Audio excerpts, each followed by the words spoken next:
Information ટેકનોલોજીના યુગમાં ધાડ લૂંટની જગ્યા સાયબર ફ્રોડે લીધી છે, ત્યારે સુરતમાંથી થયેલા 1,550 કરોડના સાયબર ફ્રોડમાં 88 દિવસની તપાસ બાદ 1.50 લાખ પાનાની ચાર્જશીટ દાખલ કરવામાં આવી છે. ગુનેગારોના રેકેટને બહાર લાવવાની સાથોસાથ કાયદાકીય ક્ષેત્રે પણ એક નવો ઇતિહાસ રચ્યો છે. આ ચાર્જશીટ દક્ષિણ ગુજરાતમાં અત્યાર સુધીની સૌથી લાંબી ચાર્જશીટ છે. કેસની શરૂઆત વાહન ચેકિંગથી થઈ હતી. પોલીસે ચેકિંગ દરમિયાન એક વાહન ચાલક પર શંકા જતા તેની અટકાયત કરીને પૂછપરછ હાથ ધરી હતી.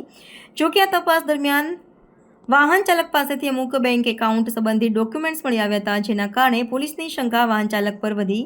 જ્યારે આ ડોક્યુમેન્ટ્સ અને વાહન ચાલકની પોલીસે ઊંડાણપૂર્વક તપાસ હાથ ધરી તો પોલીસને કરોડોનો સાયબર ફ્રોડ ચાલી રહ્યો હોવાની કડી મળી, જે જાણીને પોલીસ પણ થોડીવાર માટે ચોંકી ગઈ હતી. સમગ્ર ફ્રોડમાં ચાર્જશીટ દાખલ કરવા માટે ઉધના પોલીસે 28 દિવસ સુધી રાત દિવસ મહેનત કરી હતી.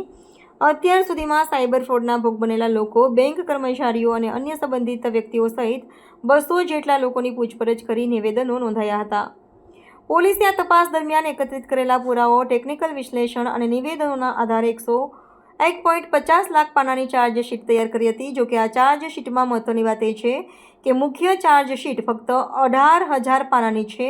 બાકીના તમામ પેજમાં આરબીએલ, યસ બેંક અને એક્સિસ બેંક સહિત અલગ અલગ બેંકના સ્ટેટમેન્ટ તથા 165 એકાઉન્ટમાં થયેલા તમામ ટ્રાન્ઝેક્શનની વિગતોને આવરી લેવામાં આવી છે.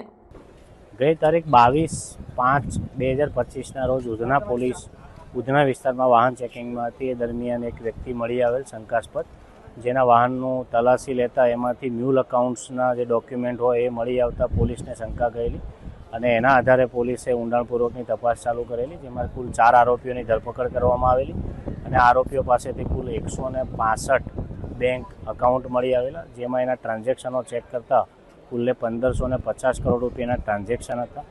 જેમાં ઊંડાણપૂર્વકની તપાસ કરતાં આ આરોપીઓ સાથે આરબીએલ બેંકના કુલ 8 કર્મચારીઓ જે સંકળાયેલા હતા અને અલગ અલગ લાભ લઈ, નાણાકીય અને અન્ય લાભ લઈ અને આ ખાતા ખોલવામાં તેઓને મદદ કરતા હતા.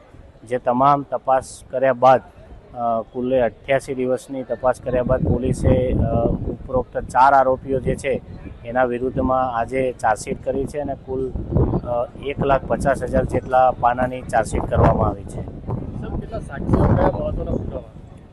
આ આખી સમગ્ર તપાસ દરમિયાન કુલ 200થી વધુ સાક્ષીઓ તપાસવામાં આવ્યા છે, તેમના નિવેદનો લેવામાં આવ્યા છે અને જે ખાતા ખોલાવવા માટે આરોપીઓની જે એમઓ હતી એ એમઓના પુરાવા મેળવવામાં આવ્યા છે અને પુરાવા આધારે જે આરોપીઓ વિરુદ્ધમાં ચાર્જશીટ કરવામાં આવી છે અને જે 165 અકાઉન્ટ મળી આવેલા એમાં સમગ્ર ભારતમાં સાયબર પોર્ટલ ઉપર કુલ 2500 ઓનલાઈન કમ્પ્લેન રજીસ્ટર થયેલી છે, જેમાં ગુજરાતમાં 265 છે અને સુરત સિટીમાં કુલ 37 સાયબર પોર્ટલની કમ્પ્લેન પોલીસને તપાસ દરમિયાન મળી આવેલી છે.